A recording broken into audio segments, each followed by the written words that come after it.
August 6th. Mr. Gatewood got back from the Springs today in the notion to marry, so they all been sitting round camp. Frank wrote a letter.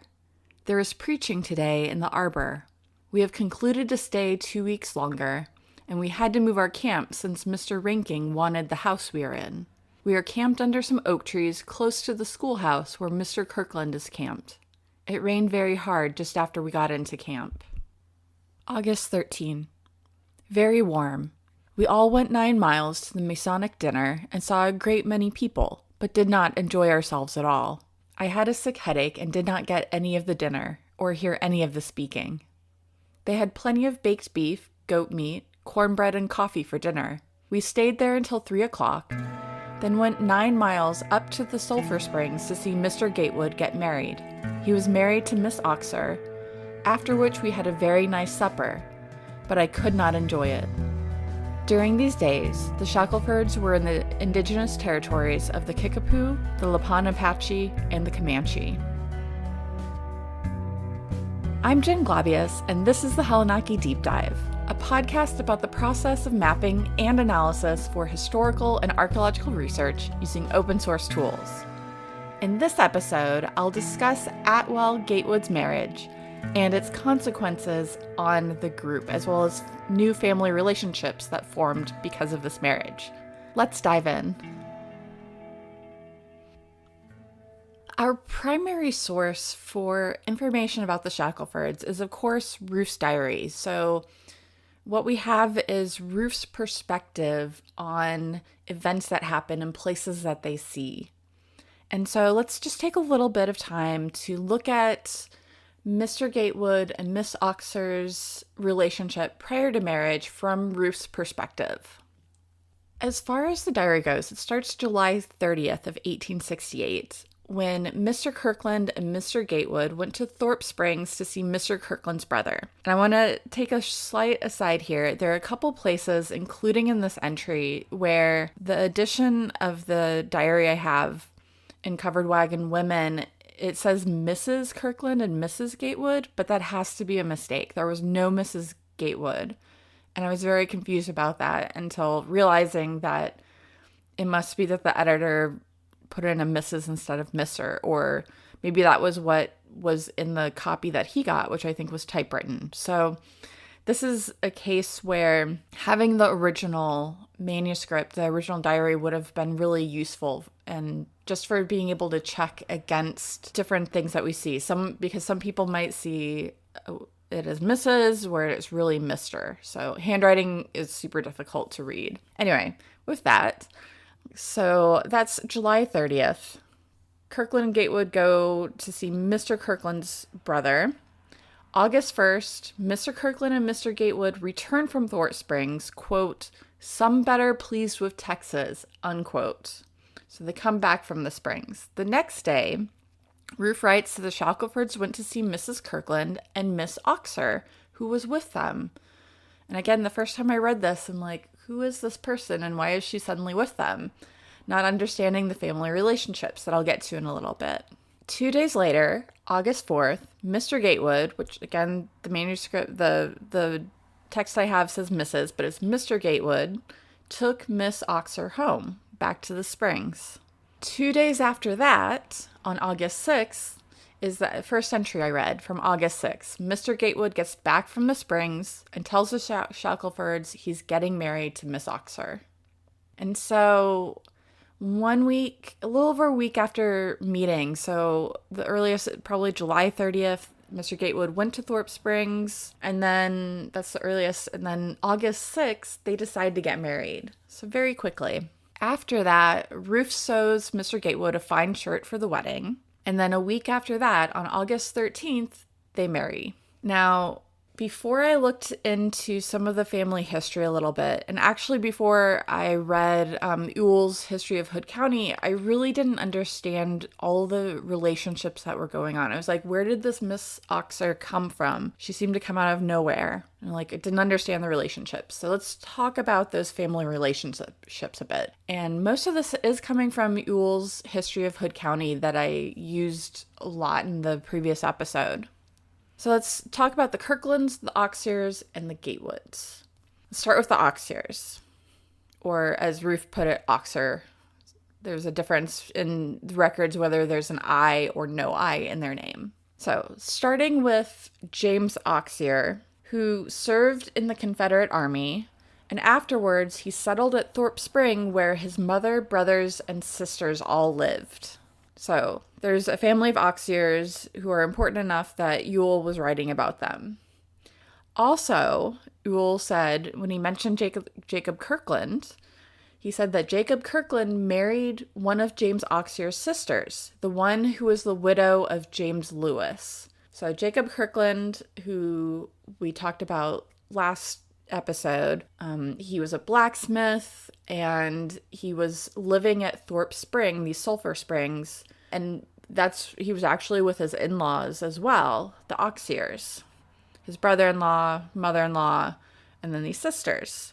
And so what we have is that the Kirklands and the Oxiers are related at this point, and that's why Miss Oxier goes back with the Kirklands and visits, and eventually during that time gets to know Atwell Gatewood and decides to marry him. I just want to talk a little bit about marriage in 1868 Texas. So at this point, so they decide to get married. There's going to be a ceremony. And it happens seemingly really quickly. And I'm not sure if this is my modern sensibilities putting like that spin on it. I know weddings usually take a lot longer than that now, but they're much more elaborate. And some reading I did on marriages said that about the 1860s, 1870s is when wedding ceremonies became more elaborate and couples were then married in churches with more invitations to more people than just their very close relatives and friends. So about that time, there was an expansion of weddings and probably the expansion that we experience today. But we're talking about just after the Civil War, Texas. So 3 years after the Civil War. And so there were definite demographic issues going on at that time. I looked at an article by last name Hacker and others from 2010 called The Effect of the Civil War on Southern Marriage Patterns. And so this is an article that didn't speak specifically about Texas, but was looking at what happened demographically with marriage in the South after the Civil War. So one of the first pieces of information is that there were a large number of deaths, like many, many men. One estimate is 1 in 5 white men of military age died in the South during the Civil War. So deaths from the South, 1 in 5. So that's a shortage of men, like fewer men available for marrying. And so women in the South, the white women in the South, would have had less chance for marriage.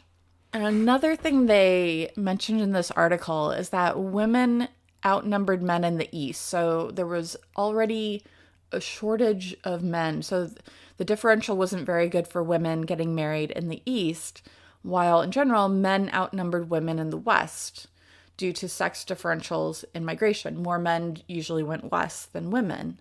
Since we're talking about Texas, I'm not sure that necessarily counts as part of the South.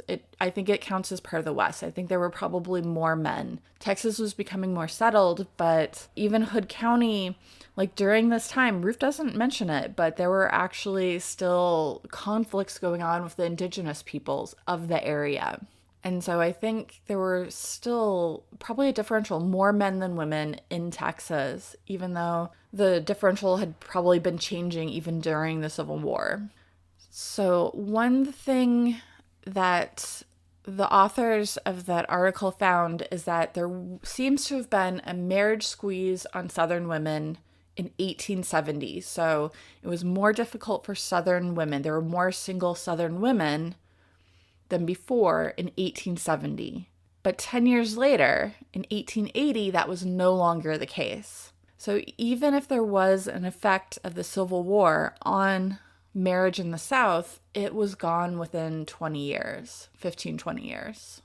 Just wanted to look a little bit at that because it's very interesting. So, and I wonder if these dynamics played any part in this marriage. Like, Atwell Gatewood has 3 young sons at this point that he's raising by himself, because his wife, Anne Gatewood, died on their trip to California in 1865. And they reach Texas, he meets Miss Oxier, and he gets married. So he had made it like about 3 years, like as a widower, raising these boys by himself. So perhaps he decided, and there would have been perhaps in San Bernardino, California, we don't know what the differential of men to women would have been there either. Perhaps Texas was a place where it would be easier to find a woman to then marry. We don't know. But this marriage would have consequences. So Miss Oxier, the new Mrs. Gatewood, her family is all in Texas. So they're all in Hood County, Texas. But the Shackelfords had said that they would stay 2 more weeks and then take off. And on August 25th, 1868, they left Center Mill, where they had been for like 5 weeks, as Ruth said. Along this way, they had actually deviated from the Butterfield Overland Mail route to reach Center Mills. So they're not on the stage route, the Butterfield route at this point, but they would eventually travel to rejoin that route.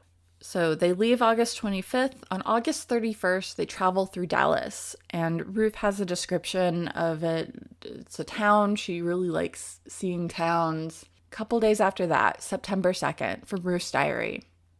Still cool and cloudy. Frank and Mr. Kirkland are going on to Missouri, and Gatewood will stay in Texas. Frank let him have his little wagon at $100. And that's the end of what Ruth says about Atwell Gatewood and the Gatewoods.